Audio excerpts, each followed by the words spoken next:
নমস্কার সকলকে, শুভ দুপুর। দেখা আমার মিমো এই বাড়িতে হচ্ছে শিব প্রতিষ্ঠা হয়েছিল কালীবাড়ি নানাবা ঘাটে, তার বাড়িতে ইনভাইট করেছে। তার পরিপ্রেক্ষিতে আমরা এসেছি এখানে আজকে। তার ক বছর হলো তোর মন্দির?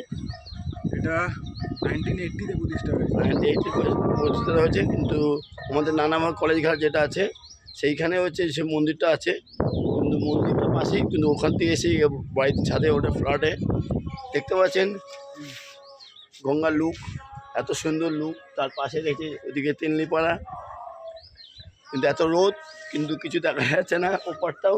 এটা হচ্ছে তেলনিপাড়া চন্দ্রনগরের দিকে, এটা হচ্ছে আমাদের ওই যে বাবুঘাটে গাউলিয়ার দিকে যাওয়া রাস্তা। এত সুন্দর পরিবেশ, একদম ওই কোনার দিকে জগদ্দল পড়ছে, এত সুন্দর লুক।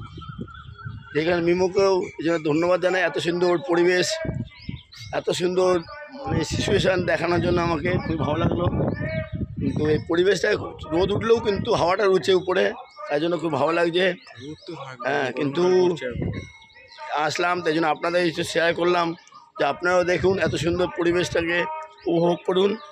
দুপুরবেলা এখনও পুজো হচ্ছে মন্দিরে, দাঁড়ানো ভালো বললো চলো একটু ছাদ দিয়ে ঘুরে আসি, তাই আসলাম। এত সুন্দর পরিবেশটাকে আমার ভাই একটু দেখিনি আপনাদেরও, খুব সুন্দর পরিবেশ। এটা হচ্ছে আমাদের গঙ্গার সাইডিং, যেটা হচ্ছে রত্নেশ্বর ঘাট আছে আমাদের ওই দিকটা, যেটা হচ্ছে আমাদের রেল মাঠ যেটা বলে সাইডিং আমাদের 4 নম্বর। শুভ দুপুর সকলকে, নমস্কার।